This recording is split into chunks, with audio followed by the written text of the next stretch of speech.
Hi guys, welcome to my channel. तो आज हम इस वीडियो में अपनी लास्ट स्किल उद्दीपन परिवर्तन कौशल के बारे में डिस्कस करेंगे, जो कि हमारी माइक्रो लेसन प्लान फाइल की सबसे लास्ट स्किल है, स्किल ऑफ स्टिमुलस वेरिएशन। इसमें सबसे पहले हम उसका इंट्रोडक्शन लिखेंगे। उद्दीपन परिवर्तन कौशल की शिक्षण में भूमिका क्या है उसके बारे में लिखेंगे।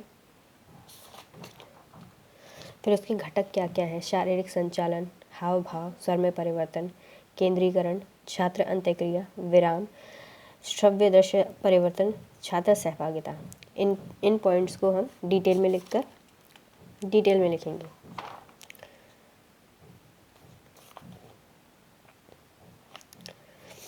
कि स्वर में उतार चढ़ाव है या नहीं है। जैसे कि शारीरिक संचालन, शिक्षक अपनी कक्षा में निम्न क्रियाओं द्वारा संचालन करता है, जैसे श्याम पट की ओर जाता है, उस पर कुछ लिखता है। मतलब जो भी आपके बॉडीली मूवमेंट है, ये सारे इस घटक के अंदर, मतलब इस स्किल के अंदर आते हैं। आप कैसे हाव भाव प्रयोग में ला रहे हैं। जैसे यदि मनुष्य शब्दों का प्रयोग न करे तब भी भाव भंगिमाओं द्वारा अपने उद्देश्यों को दूसरों तक पहुँचाने में सफल हो जाते हैं। जैसे एक कलाकार अपने चेहरे के भावों द्वारा कली पर खिलना, पक्षी का उड़ना जैसी धारणाओं को व्यक्त करता है। मतलब अपने हाव भाव द्वारा बिना कुछ बोले बच्चों को एक्सप्रेस कैसे कर रहे हैं। ठीक। दूसरा, स्वर में परिवर्तन, ठीक से उतार चढ़ाव पूछने या बताने या समझाने के समय शिक्षक द्वारा उसकी वाणी में कितना उतार चढ़ाव आया है वो देखा जाता है। केंद्रीकरण से तात्पर्य क्या है? किसी विशिष्ट बिंदुओं पर छात्र का ध्यान केंद्रित करना। जैसे शाब्दिक केंद्रीकरण, इसमें छात्रों द्वारा ध्यान केंद्रित करने के लिए कुछ शब्दों का प्रयोग करते हैं, जैसे चित्र को दिखाते हुए, ये दिखाना या देखना। मुद्रात्मक केंद्रीकरण में मतलब उंगलियों से इंगित करते हुए। छात्रों की अंत्यक्रियाओं में शैली में परिवर्तन, जब दो व्यक्ति आपस में संप्रेषण करते हैं तो विचारों का आदान प्रदान करते हैं, उस पर उसे अंत्यक्रिया कहते हैं। विराम से तात्पर्य शिक्षक द्वारा जानबूझकर की गई चुप्पी से है, मतलब कि समय समय पर उसे पॉज लेना ज़रूरी है। विराम से कुछ प्रमुख कारण होते हैं, जैसे अखंड धारा प्रवाह, भाषण सुनने में व्यवधान उत्पन्न करना।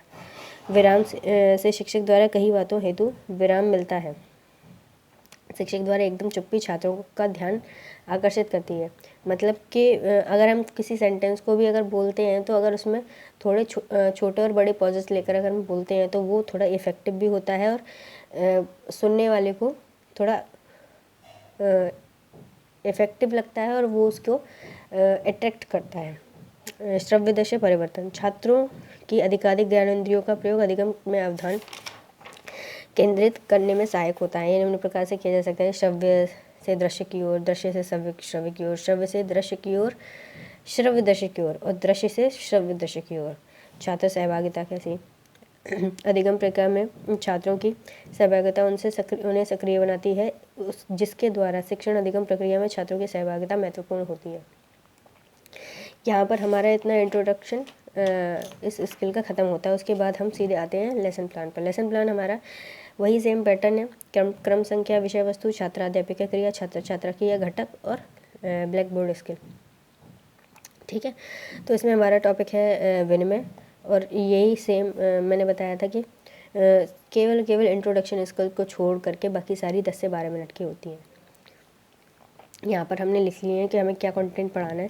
कंटेंट पढ़ाने के बाद हम इसको वही सेम 6 प्रश्न पूछेंगे, और जब हम ये पढ़ा रहे होंगे या प्रश्न पूछ रहे होंगे तो जब हम तो हमारा जितने भी बॉडीली मूवमेंट है, हाव भाव है, स्वर में परिवर्तन है, केंद्रीकरण है, छात्र अंत्यक्रिया, विराम, श्रव्य दृश्य परिवर्तन, छात्र सहभागिता, ये सारी चीज़ों को हमारा जो ऑब्जर्वर है वो ऑब्जर्व करेगा और उसमें उसका फीडबैक लिखेगा।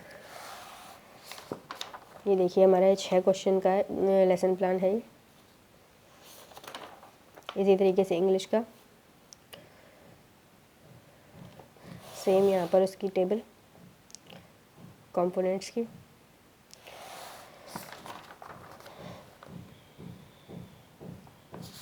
इसी तरीके से 2 और बनेंगे।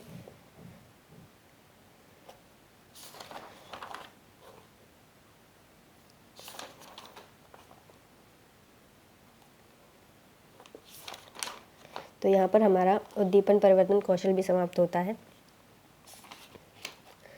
और यहाँ पर हमारी 5 स्किल कंप्लीट होती हैं।